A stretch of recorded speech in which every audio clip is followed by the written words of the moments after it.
Frères et sœurs en Christ, chers amis, si Dieu est amour, pourquoi permet-il la souffrance? Alors, c'est, c'est assez paradoxal parce que la Bible nous enseigne que Dieu est amour. 1 Jean, chapitre 4, verset 8, il est dit, celui qui n'aime pas n'a pas connu Dieu, car Dieu est amour. Dieu est amour. Et pourtant, il y a tant de souffrances dans ce monde, un monde qui est rempli d'incompréhension, de douleur, de méchanceté. Il y a des voleurs, il y a des crimes, l'injustice, la mort, la maladie. Eh bien, comment on peut concilier, mes amis, ou comment on peut harmoniser ces deux réalités? Ces deux réalités, à savoir que Dieu est amour et en même temps, il y a il y a de la haine dans le monde. Voilà. Et pourtant, la parole nous enseigne que Dieu n'est pas un Dieu pour mentir. La parole nous enseigne que c'est un Dieu de vérité, que Dieu est amour et en même temps, il y a la souffrance dans le monde. Alors, c'est pourquoi quand on parle de Dieu autour de nous, lorsque nous évangélisons, eh bien, n'avez-vous jamais entendu quelqu'un dire, mais, vous savez, parlez du bon Dieu, mais si le bon Dieu existe vraiment, pourquoi permet-il la souffrance? Regardez ce qui se passe dans le monde, la pédophilie, toutes ces choses-là, le mal, il est partout. Mais il est où, Dieu? Si Dieu existe, il est où? Voyez-vous? Eh bien, c'est une réaction qui est quelque part normale pour ceux qui ne connaissent pas Dieu, bien sûr. Alors, c'est par expérience qu'ils affirment ces choses-là, ou peut-être aussi parce qu'ils voient dans le monde, au travers des médias, l'injustice de l'homme, hein, les menteurs, hein, sur les médias, il y a beaucoup de mensonges. Elle est où la vérité? Elle est où? Est-ce que c'était les réalités? Mes amis, la Bible, ce n'est pas un grand livre de théorie. La Bible, elle nous raconte une magnifique histoire. Une histoire d'amour. Une histoire d'amour entre un grand Dieu, le créateur de toutes les choses, et nous qui sommes sa créature. Un Dieu qui a créé le monde. Mais ça parle aussi d'un homme qui a désobéi, un homme qui s'est trompé de chemin, et ça parle aussi d'un merveilleux Seigneur et Sauveur qui est venu marcher parmi les hommes pour partager leur peine et pour donner aussi son amour gratuitement. Gratuitement. Eh, mes amis, au début, Dieu il a créé un monde totalement parfait, la perfection. Tout était harmonieux, tout était beau, magnifique. La Bible d'ailleurs a dit que Dieu, il a vu que tout ce qu'il a fait était bon. Cela était très bon. Eh bien, dans ce monde présent dans lequel nous vivons, il n'y avait pas de mort à ce moment-là. Il n'y avait pas de péché. Donc, il n'y avait pas de maladie. Il n'y avait pas de tristesse et pas de fatigue. Il n'y avait rien de tout cela. Tant que l'homme était dans l'obéissance, il y avait la paix, il y avait l'amour. L'homme portait l'amour de Dieu en lui. Mais Dieu n'a pas fait non plus l'homme comme un robot qui est programmé justement pour lui obéir. Mais vous savez, dans ce monde, nous sommes des robots face à tout ce que le monde veut nous proposer. On nous ment, on nous, on nous prend vraiment pour des abrutis. Excusez-moi pour le vocable, mais on nous ment. Puis nous sommes des robots.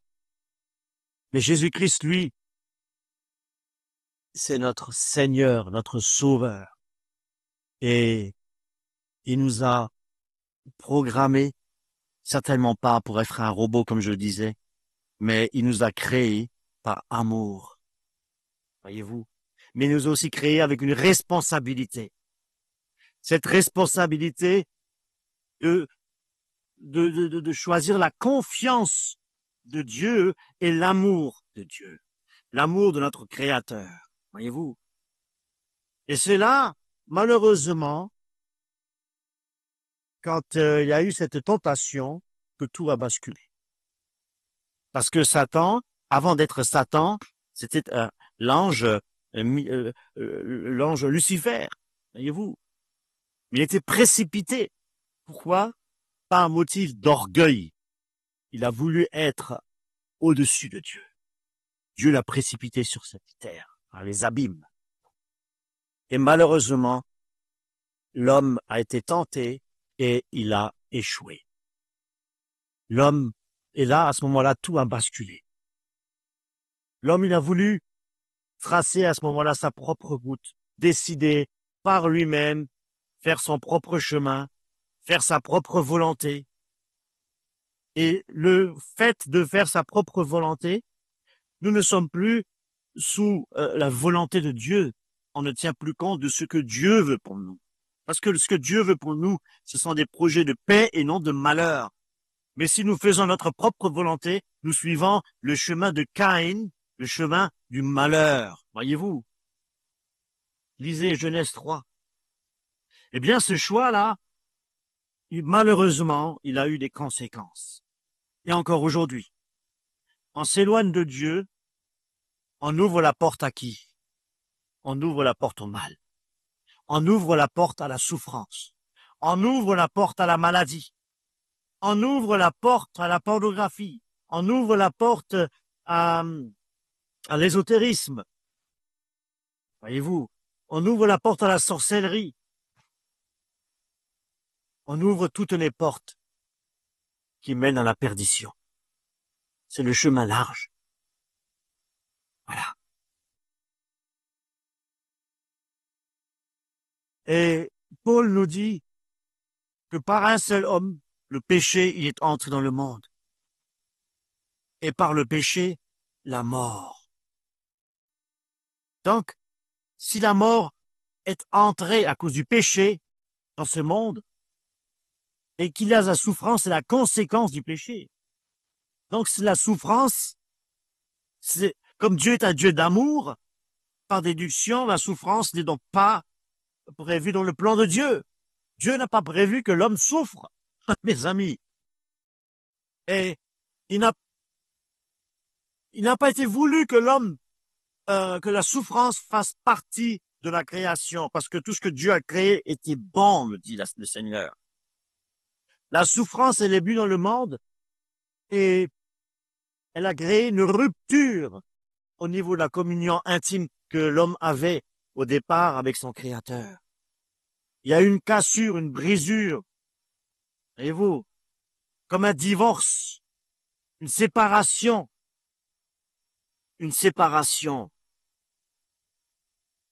à cause de la désobéissance de l'homme. L'homme s'est coupé de Dieu. L'homme s'est éloigné de la vraie source de la vie. L'homme s'est éloigné de la paix. L'homme s'est éloigné de la source de la joie. L'homme a perdu tout ce que Dieu lui avait donné. Tout a été perdu.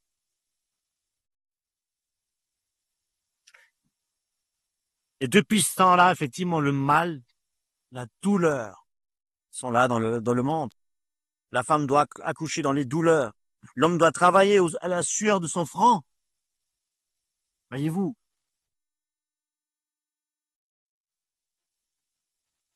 nous sommes pécheurs.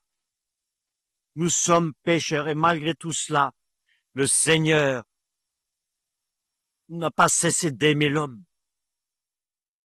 Même après sa chute, il a même préservé Caïn, qui avait tué son propre frère, Abel. Mais Dieu, dans sa bonté, Dieu, dans son amour, a prévu un plan de rédemption pour nous, au travers de son propre Fils, Jésus-Christ. Il a envoyé son propre Fils, lui le juste,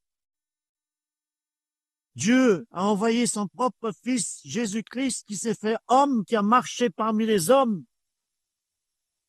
Sans contredit, mystère, la piété est grand.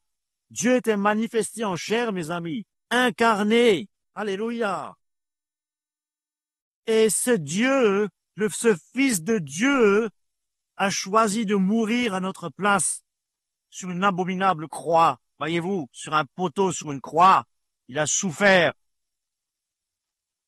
pour nous donner sa vie en sacrifice. Il a fait couler son sang précieux sur la croix en rémission de nos péchés. Voyez-vous, pour que nous puissions faire la paix. Il a fait la paix à travers cela. Il a fait la paix avec Dieu pour que nous puissions entrer vraiment, pour que nous puissions être enfants de Dieu et que nous puissions appeler aujourd'hui notre Dieu, notre Père céleste. Alléluia. C'est grandiose, mes amis. C'est énorme. C'est énorme. Dieu ne veut pas la souffrance. Dieu n'aime pas la souffrance. Dites-moi, à part Jésus-Christ, qui c'est qui a souffert comme Jésus-Christ? Le rejet absolu. Homme de douleur. Mes amis. Mais alors pourquoi? Il se sert de cette souffrance. Dieu n'est pas l'auteur du mal. Mais Dieu, il est juste dans sa sentence. Et il est bon, compatissant. Mais il est souverain aussi. Rien n'échappe à Dieu. Rien. Il ne faut pas l'oublier. Tout ce que nous faisons, mes amis, Dieu le voit. Tout ce que nous pensons, Dieu voit tout ce que nous pensons. Il sait tout. Il est omniscient. Il sait tout. La science, il sait tout. Il est le créateur des astres, mes amis. Omniprésent. Il est partout à la fois. L'esprit, l'unité de l'esprit, il est partout à la fois. Ah, omnipotent, il est tout puissant. Il est créateur de toutes choses. Dieu, il est notre sagesse, mes amis. Jésus-Christ est notre sagesse merveilleuse, mes amis. Et dans cette sagesse-là, il utilise cette souffrance comme un moyen de révélation. Dans la souffrance, mes amis, lorsque nous souffrons, lorsque nous sommes persécutés, lorsque nous avons l'impression que plus rien ne va, nous avons l'impression que Christ est très loin de nous. Non, il est tout près de nous. Et il se révèle dans notre cœur. Il est là dans nos souffrances pour nous éduquer. Il est là dans nos souffrances pour nous purifier, pour nous laver. Parce que c'est quand nous souffrons et quand nous péchons que nous venons à Jésus-Christ à la croix du Christ et nous demandons, Seigneur, purifie notre âme. Lave-moi, Seigneur, lave-moi. Alléluia. Et comme je dis souvent fois, nous sommes dans l'école de Dieu, l'école du Seigneur. Et dans une école, nous avons un maître. Nous avons le maître et nous sommes les disciples du Christ. Voyez-vous. Et quand on sied, quand on est assis, quand on est au pied du maître, mes amis, tout va bien. Et quand tout va mal, qu'est-ce qu'on fait? On fait appel à notre maître parce que nous savons que celui qui l'appelle, il est là.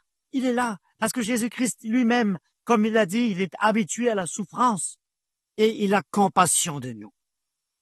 Parce que nous sommes ses enfants. Et comme je disais, il permet cette souffrance. Parce que c'est dans la souffrance, mes amis, que notre cœur s'ouvre vraiment à Dieu. Dans les larmes, dans les souffrances. C'est là que le Seigneur nous comble. C'est là que le Seigneur nous fait du bien. Voyez-vous. On va prendre le psaume 34. Prenez avec moi psaume 34, verset 5. Psaume 34.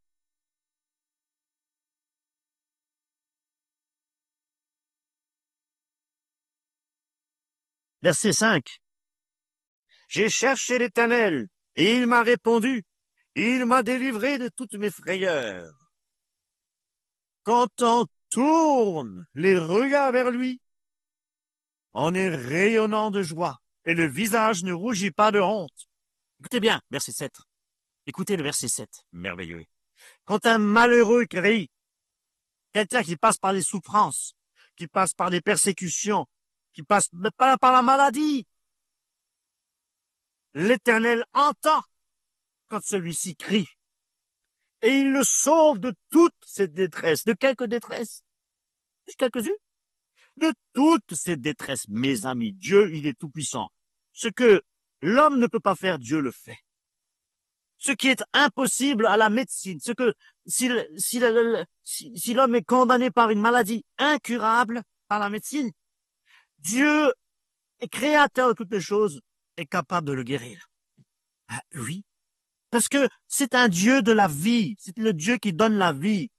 La résurrection, c'est la vie éternelle, mes amis. Alléluia.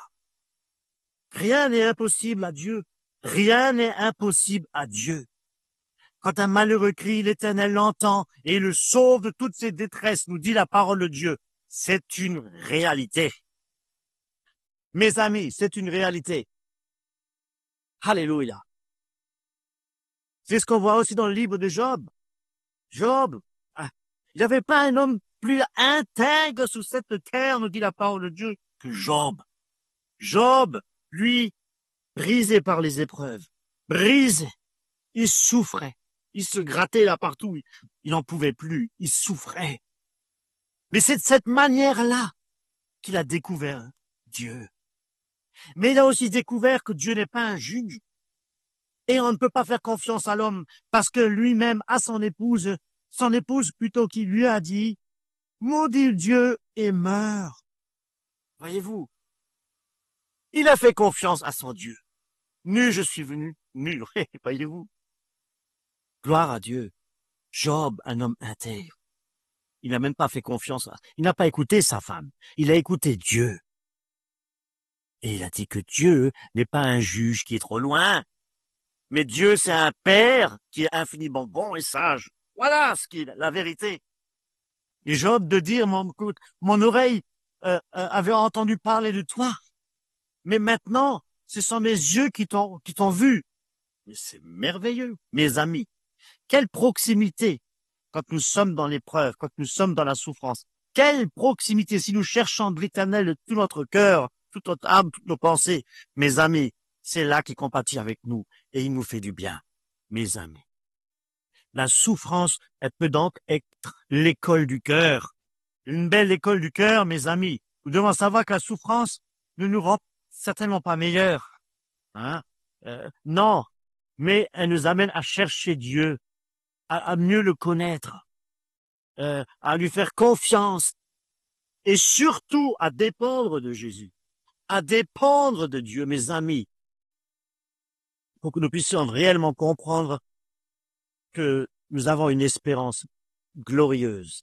Une espérance glorieuse. Mais cette espérance glorieuse ne se trouve pas ici-bas sur cette terre. Elle n'est pas sur cette terre, cette espérance glorieuse.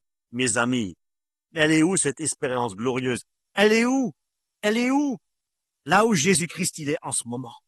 Il a dit, je vais vous préparer une demeure, afin que là où je suis, vous y soyez aussi. C'est ça notre espérance, c'est d'être avec Christ éternellement. Dieu n'est pas resté dans le ciel de gloire. Dieu est devenu dans ce monde de douleur pour venir nous chercher, pour venir nous guérir, pour venir penser nos plaies. La Bible dit que Jésus-Christ était l'homme de douleur qui était habitué à la souffrance, selon Ésaïe. Mes amis, en Jésus-Christ, Dieu, qu'est-ce qu'il a fait? Il a connu la nudité, il a connu la faim, il a connu la fatigue, il a connu la trahison, le rejet, le crachat, la peur, le fouet, la condamnation et la mort, mes amis. Voilà ce que Jésus-Christ était l'homme habitué à la douleur. Et ensuite, le comble, la croix. Il a porté le poids du péché du monde entier, mes amis. Pourquoi? Parce qu'il était mauvais? Non, tout simplement parce qu'il nous aime. Par amour, Dieu a envoyé, car Dieu a tant aimé le monde qu'il a envoyé son Fils unique, afin qu'il quiconque croit en lui ne périsse point, mais qu'il ait la vie éternelle, mes amis. C'est ça l'amour de Christ. Alléluia. Celui qui est innocent, il a souffert à la place des coupables, mes amis. Le plus grand mal, la plus grande souffrance que l'homme ne peut pas imaginer, c'est Christ qu'il a vécu. La crucifixion sur la croix. Mes amis, il n'a pas seulement souffert d'atroces douleurs. Vous savez, la crucifixion sur la croix, c'est quelque chose d'une mort lente Et j'ai déjà lu pas mal de choses là-dessus. C'est une souffrance horrible. On meurt par asphyxie. C'est horrible, mes amis. Une souffrance lente. On a percé, on a cloué, mes amis. C'est horrible, c'est horrible. Mais aussi, ce qui est encore bien plus la souffrance à l'extrême, c'est qu'il a bu cette coupe amère, mes amis, à savoir que le Dieu pur, le Dieu saint, sans péché, a pris sur lui nos péchés. C'est ça, cette coupe qu'il a bu, les péchés du monde entier. Le crime, il a bu.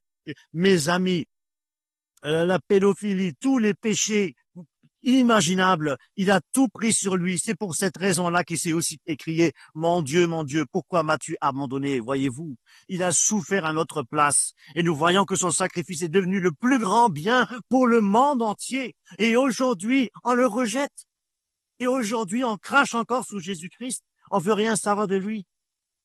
Mes amis, la rédemption de l'humanité, voilà ce qui s'est passé. La rédemption de l'humanité à la croix et la défaite de Satan sur la croix. Mes amis, la croix, la croix, la croix.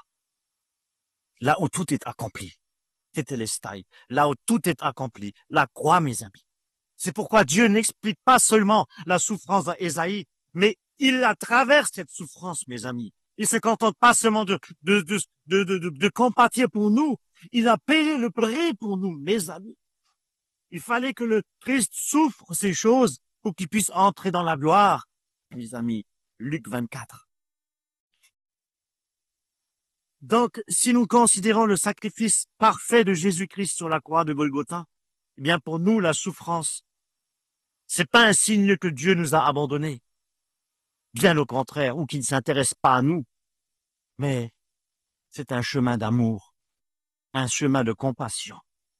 Et c'est surtout un chemin de transformation du cœur. Dieu veut donner un cœur nouveau selon Ésaïe. Et une fois qu'il nous a donné un cœur nouveau, il veut le changer parce que nous sommes encore dans cette chair. Nous avons besoin de persévérer dans la sanctification également. Voyez, on chante souvent de fois, Seigneur, change mon cœur. Oui, le Seigneur, il veut changer notre cœur. Vous savez pourquoi est-ce que Dieu veut changer notre cœur? Parce qu'il veut que nous soyons imitateurs de Christ. Il veut que nous ressemblions à Christ jour après jour. Et puis non pas seulement pour lui ressembler, pas seulement lui ressembler, mais aussi marcher comme Christ a marché. Voyez-vous? Et quand il dit aussi, Jacques, lorsqu'il dit, frère, regardez-vous comme un sujet de joie, toutes les épreuves, tout ce qu'on doit traverser. Parce que l'épreuve produit quoi? La foi. Parce que l'épreuve de notre foi, justement, produit la patience. Alléluia. Mes amis. On va dans Colossiens. Prenons Colossiens ensemble, chapitre 1, verset 10 à 11. Colossiens, chapitre 1, verset 10 à 11. Pour marcher d'une manière digne du Seigneur. Je prends verset 9. Verset 9. Voilà pourquoi nous aussi, depuis le jour où nous avons été informés, nous ne cessons de prier Dieu pour vous. Nous demandons que vous soyez remplis de la connaissance de sa volonté, en toute sagesse et intelligence spirituelle, pour marcher d'une manière digne du Seigneur et lui plaire entièrement. Vous aurez pour fruit quoi? Qu'est-ce qu'on a comme fruit? Toutes sortes d'œuvres bonnes et vous progresserez dans la connaissance de Dieu. Alléluia! Et une promesse, verset 11, vous serez fortifiés à tout point de vue par quoi? Par sa glorieuse puissance pour être toujours et avec joie, persévérant et patient. On reste persévérant et patient, mes amis, si nous faisons confiance à Jésus-Christ. Et nous porterons du fruit pour sa gloire. Dans l'épreuve, dans les tribulations, même dans les persécutions, Dieu travaille en nous. Et il travaille en nous comme l'or dans le feu. Et Paul veut dire que nous savons que toutes choses concourent au bien de ceux qui aiment Dieu. Ça veut pas dire que c'est bon de souffrir. Ça veut pas dire que Dieu prend plaisir que nous souffrons, que nous sommes malades, etc. Que la persécution, que Dieu se réjouit de cela. Et nous devons nous réjouir dans ces choses-là, oui, parce que notre espérance est céleste. Et derrière tout cela, il y a une récompense. Alléluia. Amen. Amen. Mais Dieu, lui, il est capable d'utiliser même les choses les plus douloureuses pour nous faire grandir en maturité spirituelle, pour nous purifier, pour nous rapprocher de lui.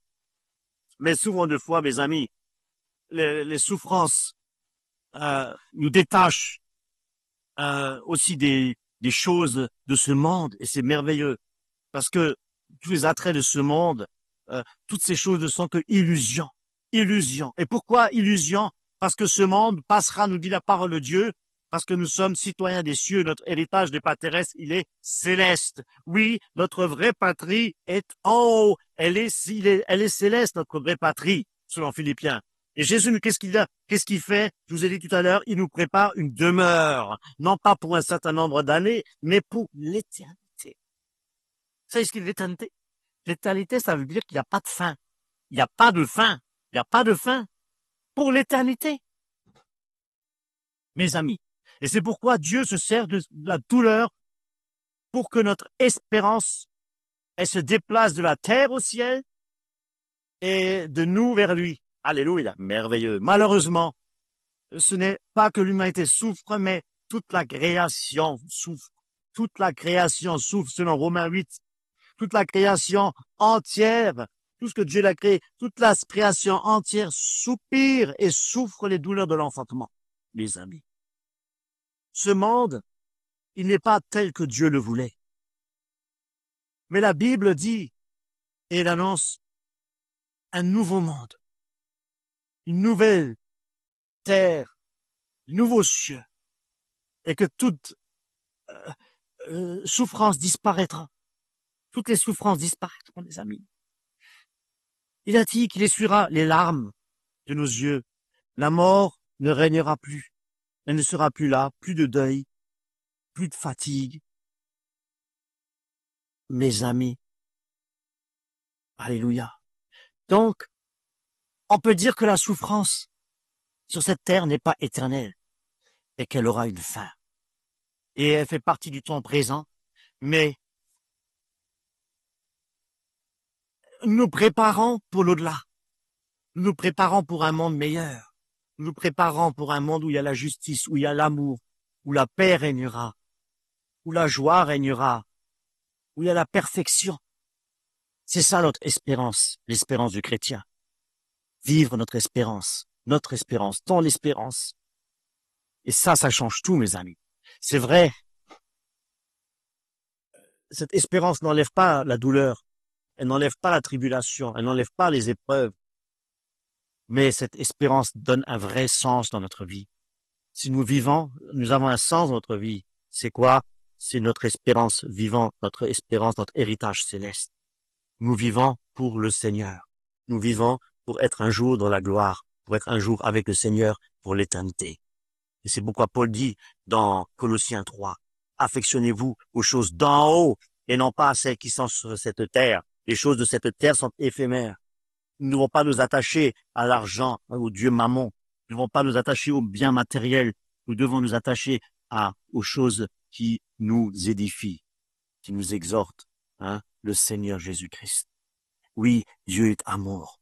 La souffrance qu'il y a dans le monde nous montre à quel point aussi l'homme a besoin d'être sauvé, à quel point l'amour de Dieu est immense, parce que c'est encore aujourd'hui qui t'appelle, mon frère, ma sœur. Aujourd'hui est le jour du salut. Aujourd'hui, tu peux encore mettre ta vie en règle, parce que demain, c'est trop tard. Demain, c'est trop tard. Demain ne t'appartient pas. Tous les projets que tu entreprends, tout ce que tu veux faire, il n'y a que la volonté de Dieu qui s'y produira. Tu ne sais pas demain. Tu ne sais même pas si demain tu vis. Tu ne peux pas le savoir. Tu ne peux pas le savoir. C'est Dieu qui décide toutes choses. Et si ce monde souffre, si l'humanité souffre, eh bien, c'est que parce qu'ils n'ont pas encore tous accepté Jésus-Christ, alors que Jésus-Christ, c'est lui la solution. C'est pas un homme politique la solution. Voyez-vous, c'est pas les choses de ce monde qui vont la solution n'est pas dans ce monde, la solution, elle est en Jésus-Christ. Jésus-Christ a dit, je suis le chemin, je suis la vérité et la vie, et nul ne vient au Père que par moi. Pas par un homme politicien. Non. Et mes amis, pour que nous devons être épurés, traverser les épreuves, eh bien, on peut dire que tout, tout ce que nous devons traverser dans cette terre, nous ne sommes pas seuls, Dieu est avec nous. Et c'est dans la nuit que la lumière brille le plus fort, mes amis. Et c'est souvent dans la douleur que Dieu se fait connaître de manière très intime. Et on va dans 2 Corinthiens, chapitre 4, 2 Corinthiens, chapitre 4, verset 17. 2 Corinthiens 4, verset 17. En effet, nos légères difficultés du moment présent produisent pour nous, au-delà de toute mesure, un poids éternel de gloire. Écoutez, verset 18. Ainsi, nous regardons non pas à ce qui est visible, mais à ce qui est invisible. Car les réalités visibles sont passagères et les invisibles sont éternelles. Alléluia. C'est pour ça, les amis aussi, c'est pourquoi la souffrance ne contredit certainement pas l'amour de Dieu, mais Dieu se révèle à nous au travers des persécutions, au travers de la souffrance, et ainsi de suite. Oui, c'est ça. Et ce qu'il faut aussi dire, c'est que le péché, il est entré dans le monde, et l'homme souffre, oui, l'homme souffre, parce que l'homme est pécheur, et parce que le cœur de l'homme est tortueux par-dessus tout, mes amis. Et l'homme sans Jésus-Christ est un homme qui est perdu. Mais si nous reconnaissons que nous sommes pécheurs et que nous nous repentons de nos péchés, que nous acceptons Jésus-Christ comme notre Seigneur, notre Sauveur, eh bien, nous sauverons notre âme et nous gagnerons le paradis. L'amour de Dieu n'est pas celui qui évite la croix, mais c'est celui qui la porte. Pourquoi? Pour nous ouvrir le chemin de la vie. Mes amis, soyez richement bénis. Amen.